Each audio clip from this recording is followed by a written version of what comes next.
Hello and a warm welcome to Federal's special program, Capital Beat. Justice Hema Committee report has grabbed headlines because it has highlighted the film industry in Kerala, which is dominated by a small group of powerful male actors, directors, and producers who wield enormous influence, making open demands for sexual favors from women. Now, with this report, a long silence has been broken, and it has led to a swelling chorus from women speaking up. And this has given rise to a sort of a Me Too movement, which we saw in 2018.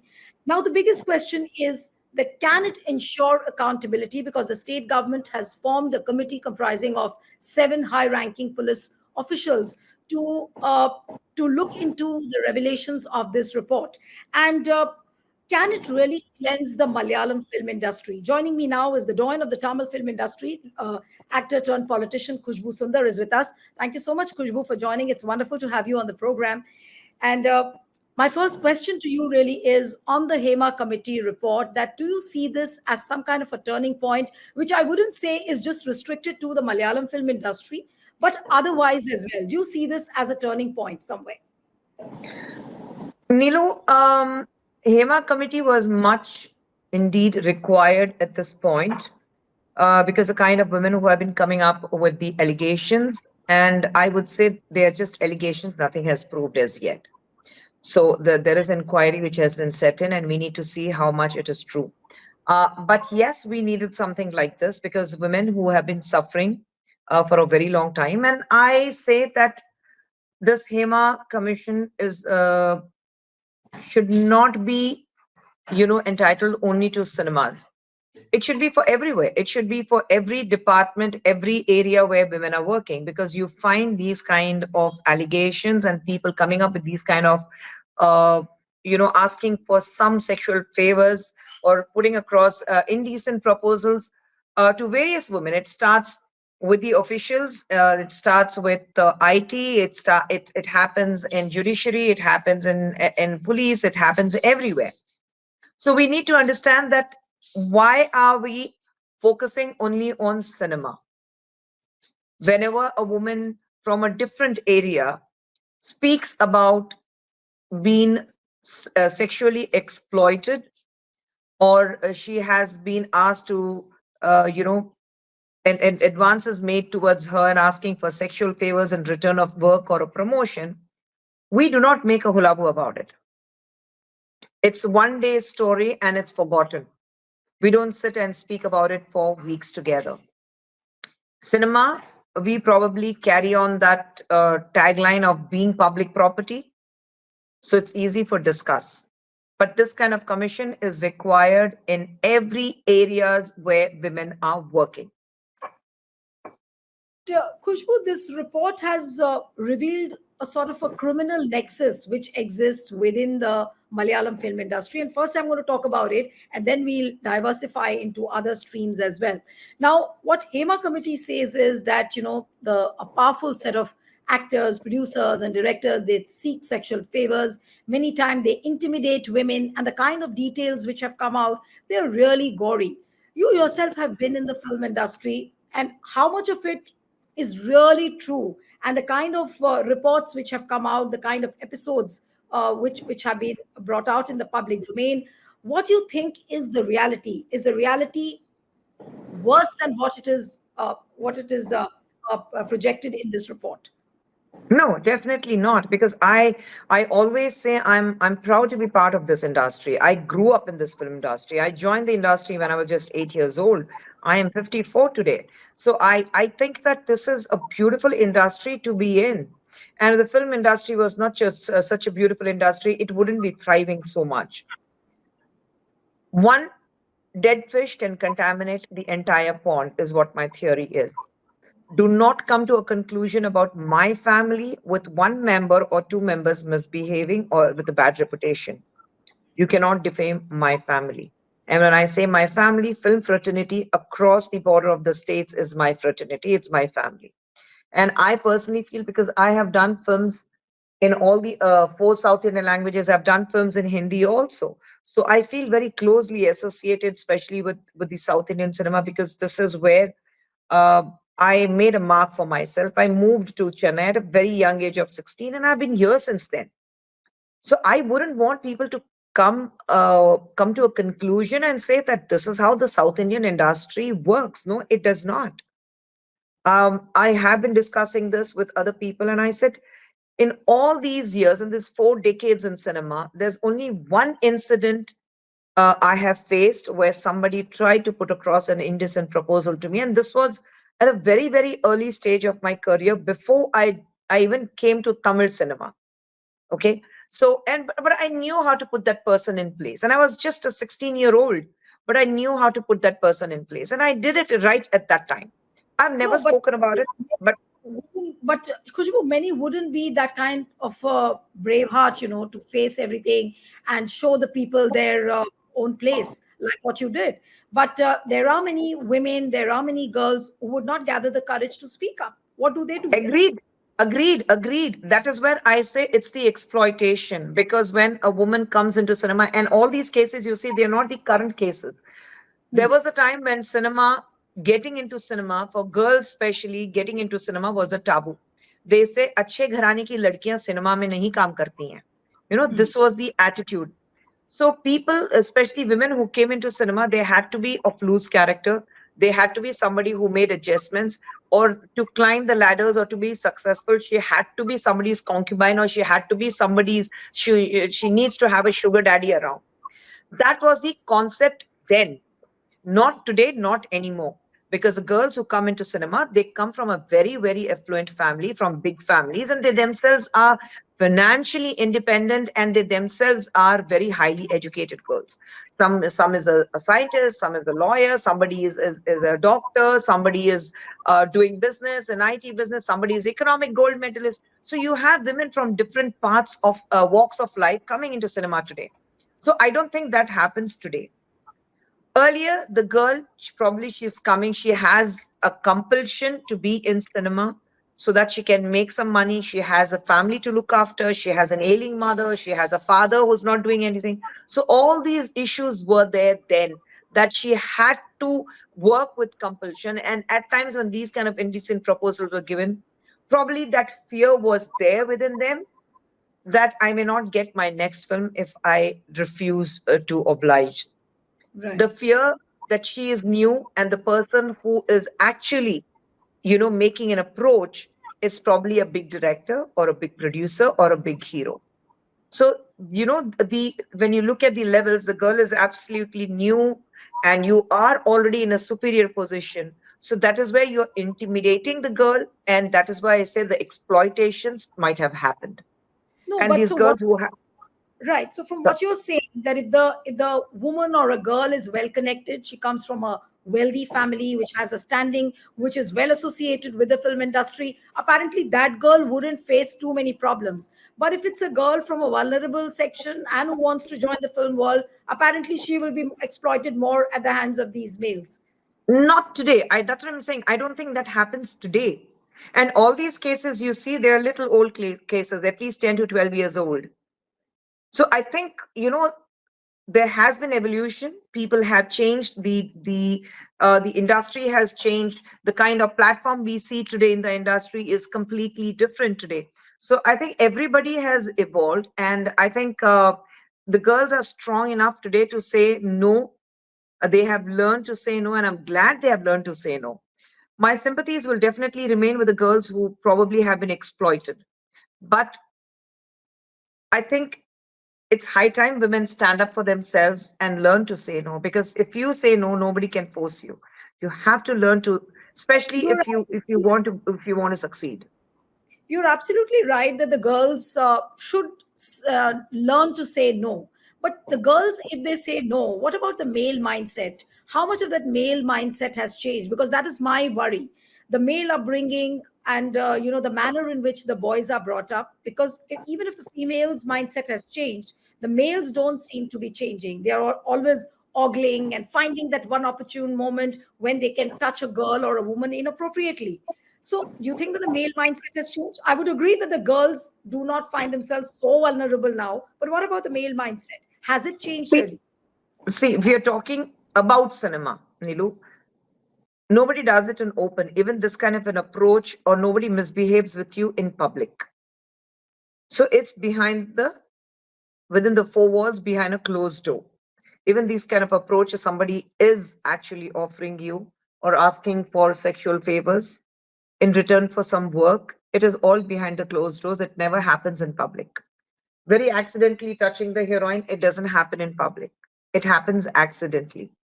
So I think we need to understand that if you're talking about the normal norms of life, where a girl, whether she's traveling in a bus, any of the public transport, whether it's a bus or whether it is a train or even in a share auto, I think they face these on day to day lives. Even when you're walking down the streets in a crowded street, somebody might just brush against you and say that somebody might be genuinely just accidentally brushing against you. But many a times we see that men do take an advantage and brush against you, and then they say, they wait for the girl's reaction and then say, oh, sorry, it was an accident. So that doesn't happen in cinema. In public life, yes, it happens. But how many times do we react even to that? Because girls say that you're traveling in bus, they would probably, squeeze out from that area and move away. They do not retaliate because they think that I'm not going to waste my time. I I think was that is where the basic mentality of a woman has to change.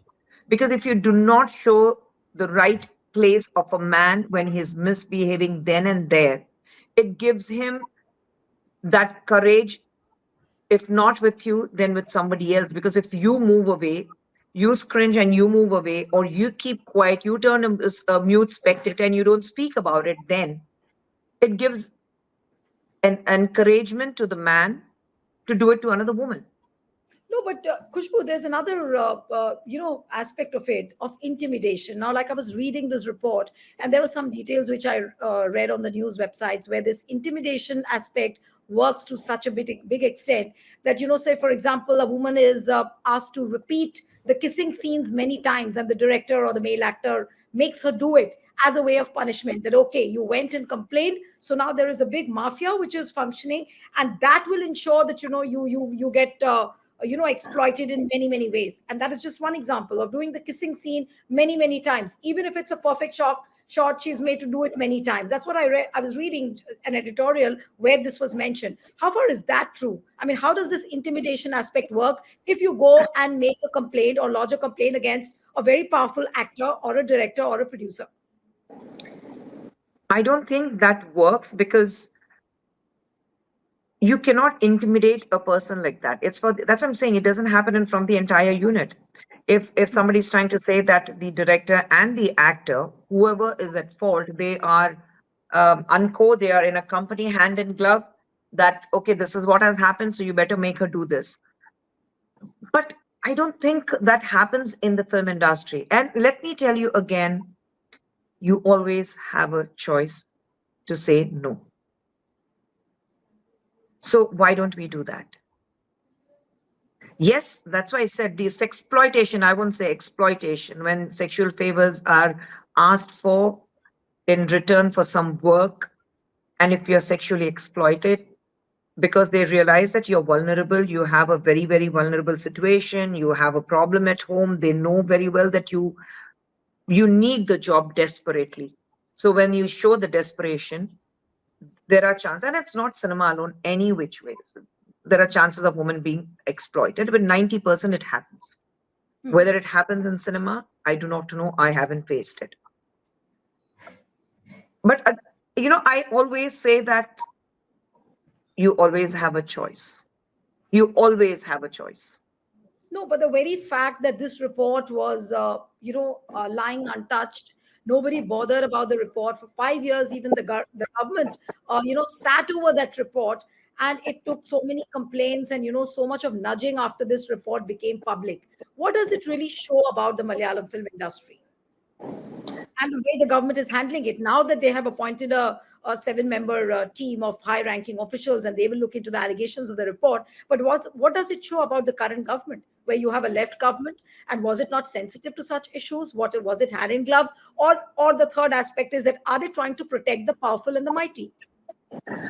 See, there are two versions of it. And there's something which I heard today, which I really hope it's not true. And the thing is, the government released the Hema Commission reports now is because they wanted to take away the complete focus from Wayanad disaster, where the government failed completely to protect.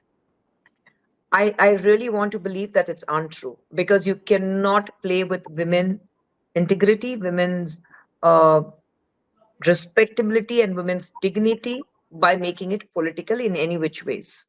That is not justified. Yes, government has failed somewhere. And if women have been through it, they have been the silent sufferers.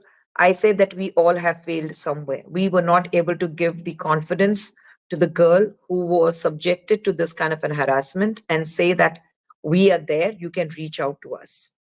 So we have failed somewhere. And this is not a moment to be proud of. It's not about Malayalam cinema alone. Anywhere, whenever a woman is sexually exploited, I think it's extremely important for all of us, as we belong to this society. We make this society, we build this society, we decide how this society is going to function. I think we should take up the responsibility, moral responsibility, and say that we all have collectively failed to protect a woman's modesty. And So what a you woman, said, that the government has deliberately leaked this report or brought this report in the public domain to divert attention from the Wayanad disaster. Why would they do it? Because there will be questions asked of them. And even though it's a redacted version, they have redacted portions where the names of the accused have been omitted. It's a redacted report which has been brought out in the public domain. But why would they do it to go to that extent? A state government would do? no, that's why I said I hope it's untrue. I really hope it's untrue, because like I said, you cannot make a woman's modesty an issue about women's dignity, a political issue to hide Hmm. your failures. You cannot do it. So I would want to believe that it's not that. But there is a theory to this. And why this report was released only today, only the government will be able to answer that. Only the left government, which is there, the Chief Minister Pinarayi Vijayan, will be able to answer that as to why the reports were released only now. For 5 years, why this report was kept within the government office, and why this report was not released now. Why the names have been omitted, why this commission report, where they say 50, 60 pages, have been actually deleted before, the Yes. reports have come out. So what was the context of the 50, 60 pages that were not released or that were deleted? Too many questions which come in. But I would like to focus making it political or taking it back and questioning the government. I would like to focus on the issue of women being subjected to this kind of an harassment, which we have to look into it. A woman cannot be harassed. This kind of a harassment is not accepted in any field, not only in cinema. The girls who have named different people in Malayalam cinema, I have had the opportunity to work with all of them, all of them. And trust me, not even once or very remotely somebody would have given me a feel of they being very different kind of people who probably would harass a woman or sexually exploit her. No, Because but when I worked with, from what you were saying, I mean, there is a Me Too movement which has, which is quite visible after this Hema Committee report. Now, say for example, Ranjit, Siddiqui, all these are people who have resigned after accusations were made against them. Munir is another person who's been speaking against the system, the way it functions. So all these are examples. And do you think that now these accusations will open a Pandora's box? What will happen to the industry now then? Nilu, Ranjit, or Siddiq, or anybody who have actually resigned, please let's understand they're the accused, they're not the culprits. Nothing has been proved against them yet. So, making them culprit and speaking to them that they have resigned because they are guilty, no. They have resigned on moral grounds. Somebody has made accusations against them, and on moral grounds, they have quit the positions, the chairs they were holding, the responsibilities they were holding. Let the law takes its own turn. Let the law decide whether they are guilty or not. We cannot crucify a person. Yeah, even Kasab gets a chance to be in the jail and have 3 meal a day. But how about people like Mamuti, Mohan Lal? They keeping quiet and they are they are heads of organizations, and they are also They keeping have quiet. quit. The entire amma in the entire whether it was the group of amma were holding the vital post, they have dismantled the entire amma association, the artist of Malayalam cinema. They have dissembled, taken off everything. Everybody has resigned, and they have done it on moral grounds that we were not able to protect the women of our industry. So they take the onus on themselves, saying that if we are not able to protect, Mohanlal feels that I hold a position as a president of Amma Artist Union, and if I'm not able to protect the women, if I have not given them that kind of a faith that they can very courageously come and speak to me before going public or before going and speaking to the commission, I think I have failed somewhere, and he has quit. And that is what everybody else, along with Mr. Mohanlal, who was the president of Amma, has quit. I say the cases have been filed, the accusations have made, somebody has filed FIR, so there are different molestation cases have been filed. So being exploited and being sexually molested, there are two different rules to it. Molestation is a very, very serious offense, right? So this is something which the police has to take over, the government has to decide and have a thorough investigation before you saying that this man is a culprit. We have to look into it, that nobody, no, I say that an innocent should not be punished, or the guilty should not go scot-free. So we have to strike a right balance. Yes, it's a very, very emotional moment for all of us. As a woman, it's a very emotional moment for me. It's a very emotional moment for all of us around. That, when women are sexually exploited, that's something we all need to stand up. But there has to be a thorough investigation, and we cannot move away from that. But do you think that this will lead to some kind of a thorough cleansing of the system? Because there are shortfalls which have been pointed out, that there were no toilets, there were no changing rooms. That's what Hema Committee has pointed out. So the But then systemic. we didn't have it either. Nobody had it. Nobody had it. Even when we worked, it's not now. The vanity system, the vanity van system has come only now. We never had it. No hero had it. No heroine had it. We didn't have this vanity system at all. We would change in the bushes. We would use the washroom. We don't have washroom. We used to go to the bushes, and we would change inside a car, an ambassador car, or we had a unit man holding bed sheets around us, and we would change within that. Which created like a wall, and we would change in between that. So we had trusted each other. That's what I'm saying. This is the industry I come from. And if you're shooting in the middle of a crowd where there is a lot of crowd, and that one crowd is a portion of the crowd is unruly, I had the same director, same hero, same producer, and my own unit members, whether they are the lightmen or the production boys, or my stunt assistants, stunt boys, or the dancers, they all were there protecting each other. So we all went through that. Khushbu, Today, what you are describing is a sort of a picture which is very normal. You faced it bravely, and whatever came your way, you handle it. But the point I'm is that saying, see, today, no, Nilu, I completely understand. In today's time, when you have caravans, you have this vanity vans. And then we have to remember that we didn't have these video cameras or cameras on our phones at a fingertip. Now correct. it's extremely difficult. Extremely difficult. If then we had these cameras, I'm sure all of us would have been flashed all over by now. Every heroine, every actor. We need to understand that the safety is extremely important. I run a production house, one of the biggest production houses in Tamil cinema. When we are shooting, it's not only, and if we have junior artists, or we make sure that there's a room where there is a changing place for them. We make sure that there is a mobile toilet, or there is a room with a toilet which is used by women, and we give it only to women. So it's not that, okay, men also can come and use the toilet, or men also can come and use the room. No, we make sure that it's separate.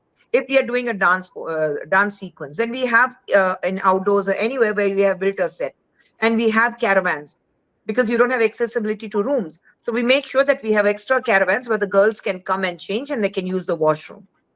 So we make sure. So all the producers in today's time do make sure. That's why I'm saying, see, these reports, these complaints are 10 years back, Hmm. not something which happened yesterday or 6 months back. Hmm. So give us time. We are evolving. And in between, COVID happened. So all this is happening. So we are evolving. So today, I think 99.9% of the producers, they provide the girls with proper dressing rooms and toilets. If the toilets are not available, if the caravans are not there, if the rooms are there without toilets, then we have mobile toilets. Yes, we are working on it. If there is any producer who's going to say that, no, I cannot provide a room, neither I can provide the toilets, they have to. Because if No, you're but providing it to men, you have to give it to women too. honestly, tell me what has really changed case, the way she was assaulted, then the case went to the court, and then what all has changed. And do you think that there are real pitfalls as well, which are being pointed out in the Hema Committee report? I agree, you are saying that these are all old cases and a lot of things have changed, but where is the current pitfall? I want to understand that. No, I don't know. See, I won't be able to comment on Bhavna's cases because that's in the court. So No, no, it will no. be abs- I'm saying what has changed beyond that. See, that is something people always look at it. That's something which happened between two actors who had a fallout, two best of friends, in fact, who had a fallout. So I don't know. I'm not going to get into the details or discuss here as to what went wrong between Bhavna and the actor who was accused, who was also jailed. This kind of a movement, what we are talking about, what we are speaking today, what we are discussing today, I'm very sure that if somebody is exploiting anyone, this is going to send shockwaves. This is going to send a very clear signal that karma is going to come back to you at the same place. Right. You will be facing the music and you cannot go scot free, whether it's today or tomorrow. You have to face the injustice which you have meted out to the women around you. You have misused your position. You have misused being in a powerful position. You have misused being on the superior side. You have misused your your position as an actor or as a producer or as a director or whoever you would have been then. Okay, you knew that this person is in dire straits. You knew this person has a compulsion. You know this person has a problematic background, and it's completely reliable only on this film industry, on this particular role or character to move forward. See, even if the girl compromises, she is going to succeed only if she is good in her work. Otherwise, Right. you're not going to succeed. So you cannot have this thought, "Okay, oh, because I said no, I was not given a chance."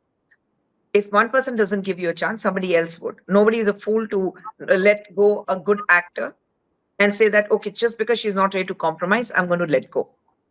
So if they say that it works as a nexus, I would love to think and believe differently, Hmm. because I have never seen this kind of a nexus working. Okay, so I would say that uh, So what you're saying, so you are saying that the dark underbelly about which we are talking, or which Hema Committee report has highlighted, since you haven't faced that, since you haven't seen that kind of a darker shade of the film industry, so does it mean that these things don't exist and we believe that everything is hunky dory? People no, have evolved. There are a lot of facilities for women. How no, does one? no. I would say I definitely wouldn't say that. I'm sure there's a wrongdoing happening here. It Hmm. happens everywhere. That's what I said. It happens everywhere. I'm sure it happens in cinema too. I haven't faced it, so I'm not going to dismiss it off saying that it doesn't happen in cinema at all. I'm Right. sure it happens, and that is why these girls have taken so many years. It takes a lot of courage for a woman to come out and say that I was abused. It's not easy for a woman to come out and say that I was abused, because when once you're abused or once you compromise with your own integrity and conscience, it's going to haunt you all your life. So if the girls are coming out and speaking today, I'm sure that whether it's 10 years or 12 years or 15 years, I'm sure that they have not been able to sleep peacefully for these 15 years, I'm because sure. every night it would have haunted them. And that is why I say there has to be a thorough investigation. Hmm. I haven't faced it does not mean that other girls haven't been through it. I have not seen, I have not been subjected to this. One person did approach me, which I've been very open about. And because I had the courage to do it, probably not many girls. The problem with the girls is the minute if they want to talk about it, if you say that, okay, I am going to speak and I'm going to retaliate, then the first thing is, the girl gets into a shock the minute somebody comes out with this kind of a proposition that, listen, you need work, but you have to adjust, you have to come to my hotel room, or you have to come to my room, or you have to come to my bedroom. So the first thing she goes into a shock, that why me, what did I do? And the second thing which works in the mind is, if I speak about this, will I be blamed, will I be shamed? Because the society, first thing they will say is, who asked you to speak to him? What did you Hmm. do to entice him? What gave him the courage to come and ask you? You would have given him a lead somewhere. So, all those things psychologically, it works on her. And she's like, probably I will be shamed and I will be blamed for it. So she So is there remains quiet. no, but is there a dominant mafia as well, which stops you from doing this? Supposing you blame and shame, and then that girl or the actor or maybe a small artist, she will have to worry that what if I speak up and then I don't get work beyond this. So that's also No, another application which she suffers that's in what her I'm mind. saying. It's just that within her mind, she thinks that probably it might happen. It doesn't happen. It doesn't work. Hmm. See, when one producer approached me at the right start of my career, I was doing my second or third film in South then, and I was Hmm. all alone. And when I said no, I went on to do some best of the films. I became one of the biggest stars of South. People built temples for me, and I'm here speaking to you as one of the most respected actors and a producer of Tamil cinema, of South cinema. So it does not work that way. So women have to stop thinking first, taking the blame on themselves, or think that they will not be given work. Trust Right. me, if you are talented, people will come looking for you. If not today, then tomorrow. But they will. Nothing can stop you from being successful if you are talented. I'm sure the girls in the film industry who are watching, who will be watching this interview, I'm sure they'll get motivated by what you have spoken. But two, three quick questions before I'm going to wind up the interview. Now, this Hema Committee report comes at a time when throughout the country there are rape cases, whether it is the Arjikar hospital in Kolkata, whether it is the Uttarakhand nurse who was raped, whether it's a Farokhabad case, or whether it is the Badlapur incident in Maharashtra. Why are the ruling governments so selective? Now, the Arjikar hospital case has grabbed the national headlines. There you will have BJP people protesting, carrying out protest marches, but the same BJP is quiet in Maharashtra's Badlapur. Why is there a selective absorption and a selective protest, a selective outrage, if I may call? See, I do not understand that, because I feel that when a woman is raped, she is not raped because she belongs to a different party ruling the state. When a woman is raped, daughter of this country is raped. I think they just go about that, probably the severity of the case, or they say that because the media is lapping up, or because that has been. How many of us have spoken about Farokhabad or the Uttarakhand, or we have spoken about Badlapur in Thane in Maharashtra? We spoke about it for 2 days, but Kolkata is something we have been speaking about even after 20 days, after almost 3 weeks, we are still continuing to speak about it. So somewhere we all are to be blamed, even as media to be blamed, that why are you focusing on one side? How we are speaking about RG Keghar, I think RK, I think we should be speaking about Farokhabad, we should be speaking about Maharashtra, we should be speaking about anywhere else.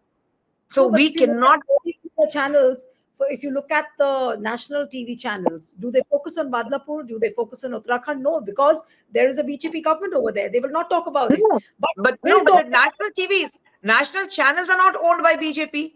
They are free, they're neutral, they have to be neutral. Who are you trying to be nice to? I'm saying if you're picking up a case in Kolkata, pick up the case of Uttar Pradesh or Uttarakhand or Maharashtra, irrespective of who the government is. So about. I give the response. When you are playing a story, play the story the same way everywhere. Why are you being selective? Why are you giving the space for any political party and say Hmm. that, okay, I am selective, I'm going to highlight only this? The channels are not owned by the party. You are freestanding channel. Why don't you do it? Of course, that is one story of the TV channels and how they function. Everybody knows that. And I'm not getting into those details because we have little time on hand.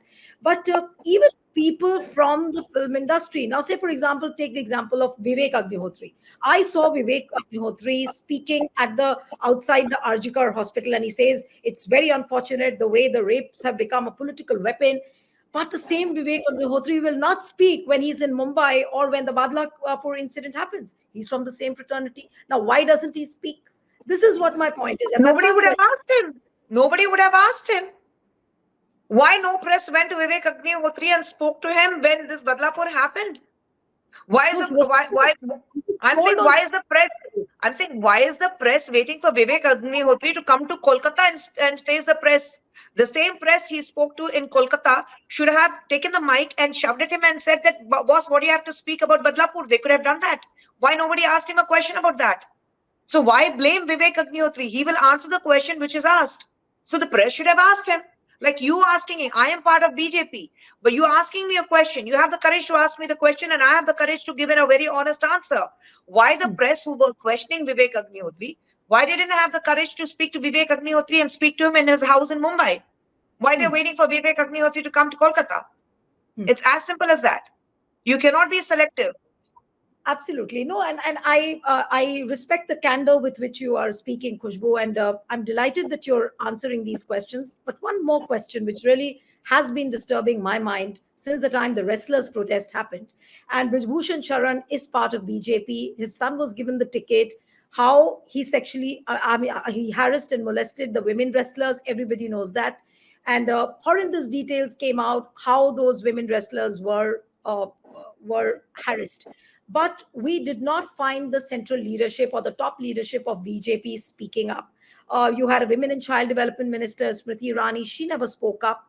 She never spoke up for those cases. Why is that so? I mean, I'm not saying that you start blaming the central leadership. I'm sure you are within a party structure, and I know the kind of boundary lines you have to respect. I'm not saying that go against all that. But why is there a selective approach towards such cases? That's what bothers every woman of the country. Nilu, you need to understand that everything cannot be in open. If people expect that Prime Minister needs to react to everything that happens in the country, he will not be able to run the country. We have been taking charge of it, whether it was Brijbhushan, whether it was Manipur. We have been taking charge. We have been speaking. The cases are different. You cannot deny what happened in Manipur is as equal to what happened in Delhi. The situations are different. The reasons for the violence are different. And people who understand what India is about, what our borders are about, they will understand this. Like you, probably if I was a common man, I would have felt the same. But I know how my party works. I know how we look into it, how we adhere to it, and how we are taking charge of it. Why Smriti ji, being CWD minister, why she didn't speak, I won't be able to answer that because I think that's her domain and she should do it. But that did not stop the government of India of pushing our athletes and saying that you are the best, you need to perform. We need to understand these accusations, these kind of allegations will keep coming. I walk out of this room. If there is another cameraman in this room, I walk out of this room and I can just turn around and make allegations. There has to be an investigation. And I say this because I have been a former member of NCW, where we get these kind of many cases and we do not take an action until unless we have an investigation, our officers, IOs, thoroughly studying the case and then forwarding it. So I think whichever way you look at it, we need to understand that there has to be a thorough investigation. And I always say, even a terrorist like Kasab, who was actually caught on camera shooting down people mercilessly, even he was given a chance in the court. So let us wait for the allegations, what people have made across with different kind of people, whether it are wrestlers or whether it is film industry. Let the allegations be proved and then the action will be taken. No, but what is your opinion, Khushbu? And this is my last question to you: that as long as Kuldeep Sengar or Brijbhushan Charan continue to thrive and exist within the party structure, and obviously Prime Minister will have reasons not to speak directly whatever the political compulsions. I'm not getting into that. But the point is, if these elements continue to exist within the party, people will continue to say that BJP is an anti-woman party. I mean, is that perception not very natural then for No, people? if there's a 5% of people who have a perception, I think they can live with that, because if you just want to have allegations or point fingers at a particular party, then they're free to do it. It's a very democratic country. You are entitled to your opinion. We do not suppress you, or we do not allow you. It's not that we say that to hell with democracy, you cannot speak. No, we give them the democracy to point fingers at us. We believe in democracy, and being the single largest party in the world for two consecutive terms, I think BJP today in the country or world over, people look up at India and say, this is this one country which is going to take the world by storm in few years to come. And it's not one person. I think every report says that. And I'm glad that continuously, even now, very recently, again, when who's the most powerful leader of the world, I was glad to see a prime minister right at the top again. So I think we are on the right track. Yes, the opposition will have allegations. Yes, those who believe in the opposition, they will have point fingers at whatever we do. So they say, you do it, you're damned. You don't do it, you're still damned. So we continue doing our work very silently. We know that we'll still be damned. We'll continue to give the best of schemes to the people of this country. We'll still be damned by the opposition. We will continue to build this country from scratch to the most powerful country. We'll still be damned. We're perfectly fine with it. Will continue doing the best of work, and damn with the opposition, because if you don't have anything good to say about the party which is working for the country, we have nothing to tell you. And I say that the opposition should actually look into it, that why you have the leader of the opposition snoozing in the parliament. I think that should be the point of discussion. Well, I think I'll need to do another episode with you, but I really appreciate the way you answered all the questions. Remaining within the party system of the BJP, you handled the toughest questions. Thank you so much, Khushbu. It was wonderful having you on the program. And one appeal to the viewers who are watching this interview: subscribe to our channel, send us your feedback, and stay tuned to the Fed.